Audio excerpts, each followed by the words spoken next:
accessible to all. It only depends upon the individual to conquer their place by means of work. So reaching it more quickly or remaining inactive for centuries and centuries of humanity.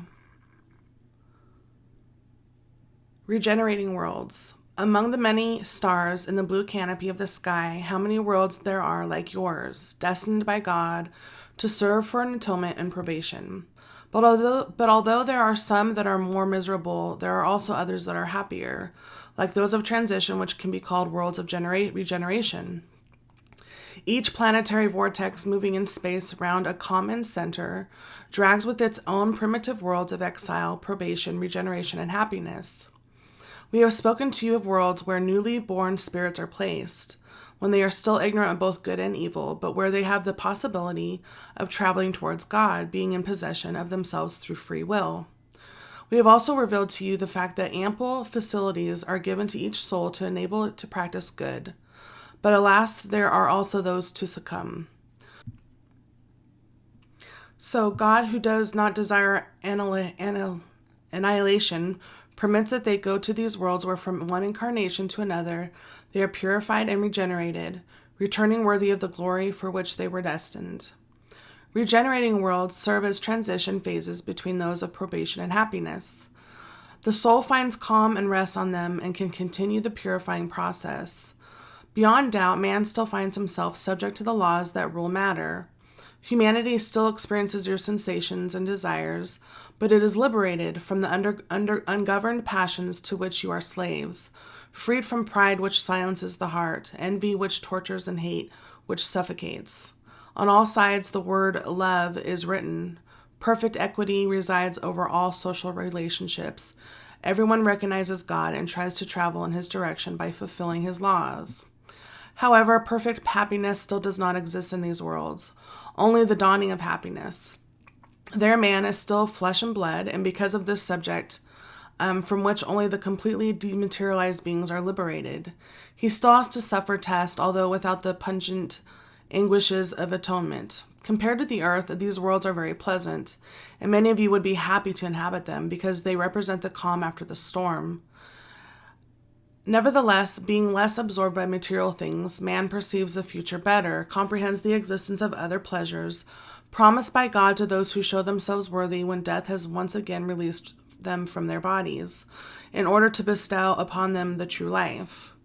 Free then, the soul hovers above all the horizons, no longer the feelings of gross matter, only the sensation of a pure and celestial spirit absorbing emanations direct from God and the fragrance of love and charity coming straight from his breast. Okay.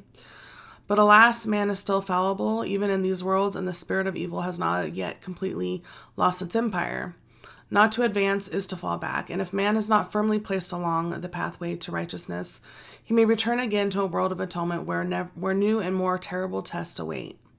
So at night, at the time of prayer, contemplate the full canopy of the sky and the innumerable spheres which shine over your head, and ask yourself which one leads to God, and ask him for one of these regenerating worlds to open to receive you after your atonement here on earth. Alrighty. Now that you have a very good understanding about the progression of the soul through the process of a number of embodiments to perfect itself morally and intellectually in planets and that resonate with each individual's particular state of being, let us visit together some details as they are related to the story of this book. It is known I, Jefferson Viscardi, co-author with medium Rob Gauthier, have the zest to understand and share my findings about the subject hereby presented in the purest possible way with those who are excited, as I have always been, to learn more about the variety of ways, shapes, places, and times life can express itself.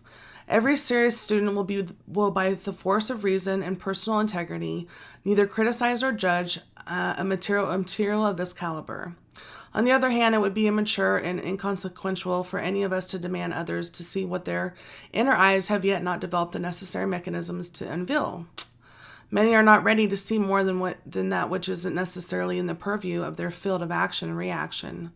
To those, time will talk. Through a process better known as psychophony, where the entity uses the phonetic organs of the medium who is more or less unconscious during the channeling, depending on each individual and sometimes also on circumstances. I have spoken to Trebor Yitney through the mediumship of Rob. This fellow extraterrestrial being is an evolved soul embodied in a planet of love and light of reptilian humanoids. We have written a book with him and his society as well, which I read. You can find on my channel. So if you feel inclined to know more, you can read those or watch those videos of benevolent hybrid reptilian humans. There are indeed too many inhabited worlds, schoolrooms to name or number, and we have particularly focused on communicating with those who look primarily exactly like us and who exist spread out throughout this and other galaxies. The human template used by the souls to stage each of these planets have been perfected according to the collective level of spiritual growth, and also the conditions presented by each planet mechanisms in what refers to the inner organs and reproduction rituals. Presentations aside, Trebor Yitney, who also functions in the capacity of a spiritual guide to the medium, have made the connections possible to each of the human races, all more advanced than our own. These benevolent beings who so graciously agreed to donate a little of their time and wisdom in order to share with us what is life like on their planets. From moral imbalances such as wrath, greed, sloth, pride, lust, envy, or any feeling of disconnection from self to others, no longer plagues one's society. I am delighted to preface to you this book as a victor who conquered the Everest mountain of extraterrestrial intelligent life, research, and I am sure my partner in service feels as excited. I am truly humbled for having found favor amongst these races to be worthy of their attention and object of their kindness. I am excited to be given the opportunity to know their processes and to be authorized to fully share what I heard and discovered, word by word, in this transcribed material with you in our world. So I wish you an unforgettable, fulfilling journey of expansion from which there is usually no return. Okay, the first race I will start in the next chapter. Thank you for joining me. Talk to you next time.